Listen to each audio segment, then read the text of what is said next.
right, we're back with Stephen Green. He's the audio video production teacher here at College Station High School.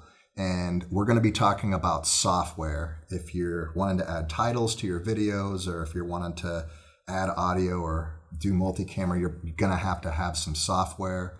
So we'll start with just what is the cheapest, easiest option. Maybe you want to make cuts. Maybe you want to just take, I want to take this piece and cut it from the whole video out, or do whatever, like something very basic. What's the cheapest, easiest way to do that? The most common thing people have probably heard of is iMovie.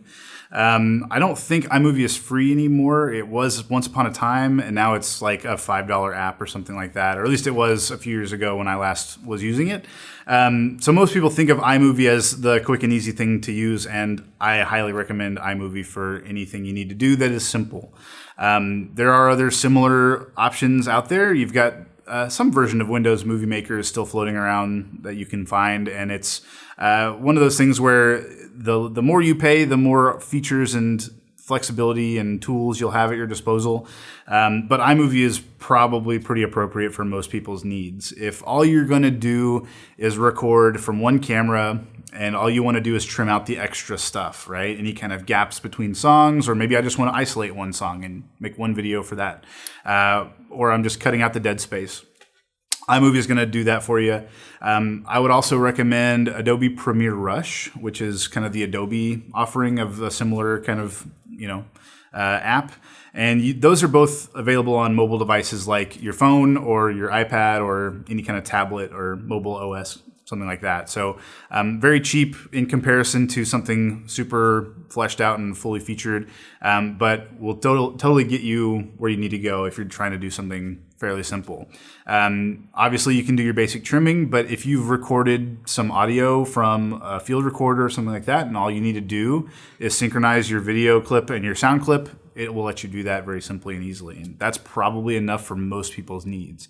However, if you are going to go and do something a little more advanced, if you're maybe going to record with multiple cameras or multiple audio recording devices, if you only have a couple field recorders with 2 mic inputs and you want to use 4 mics, you might end up trying to bring 5 or 6 different files together and make a multi-camera, multi-audio device production.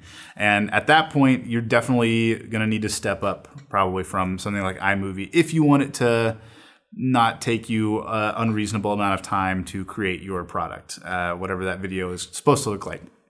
So you've got your Apple offering, which is going to be Final Cut. Final Cut Pro is really common. And you've also got your Adobe software, which is Adobe Premiere Pro. And that's what I've always used, and I really like what they have to offer you there. So if you have let's say three camera angles of your performance and maybe 1 or more audio sources, what you'll be able to do is you'll be able to have a more robust timeline, and you can sync up all of your footage, all of your audio all at once. And then you can enter a mode of that software that just plays. You can just hit play and you can see all of your camera angles play simultaneously, and you can just kind of go through and edit live while it plays, and you won't have to go through and make little cuts here and little cuts here and make a lot of decisions as you go. And it really speeds up the process of putting together a multi-camera production. It's a little bit automated. You can sync up your stuff. It'll automatically do that for you as well.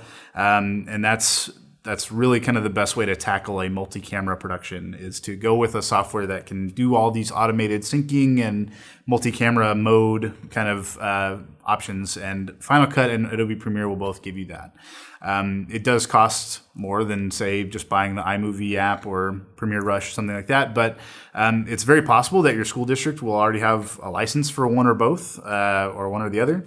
And it might not be too hard to get access to a license. Or maybe you can head over to the computer lab in the school that does have it already. And that might be the cheaper way to get around, upgrading to a software like that.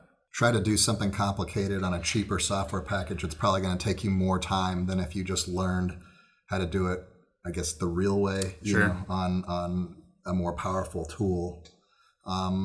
If you want to do any kind of post-digital zoom or something like that, that's going to probably be a little more difficult in iMovie, trying to take shortcuts. Right. Having the right tool for the job is important in almost any field, but especially when it comes to video editing. If you're locked into only one kind of video track and you're trying to splice multiple camera angles one piece at a time, it's going to take you hours longer than it would with a more professional tool that lets you just put it all there at once and play through the whole sequence once, and by the time you're done, it's already edited, which is really great.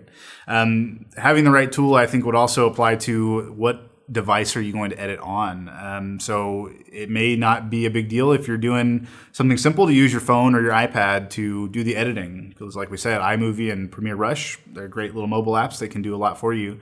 But if you have like a Chromebook or a netbook, you may not even be able to start the project because they're just simply not built to handle that kind of stuff. So the more powerful your computer is, the more powerful your laptop is, whatever that may look like for you. You do want the nicest, most powerful computer you can get your hands on for video editing, especially if it comes down to multiple camera angles that we're trying to play all at once. Slower computers will get kind of bogged down. You can kind of work around that a little bit by having it show you a low quality preview while you edit. It just might look kind of pixelated and blurry as you go, but at the end of the process, when you export your video, it won't look like crap. But if you want to be able to edit quickly and see it high quality as you go, the nicer computer you have, the more likely you are to get that done. Maybe easiest way is to explain it that, every once in a while I have someone ask me, what kind of computer should I buy for video editing?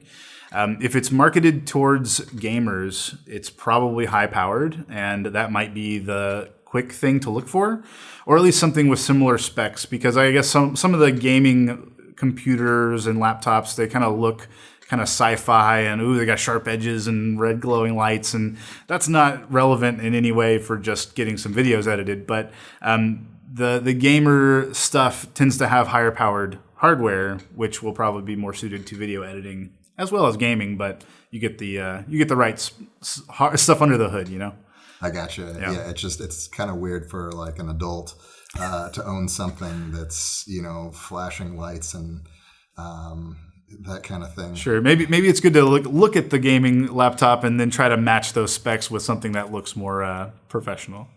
All right, and in the last segment, we're going to talk about the common mistakes. What can go wrong. Things that can happen that might harm your production. And so maybe we can make a checklist of things to go through so that your production comes out great. And so we'll see you in the next one.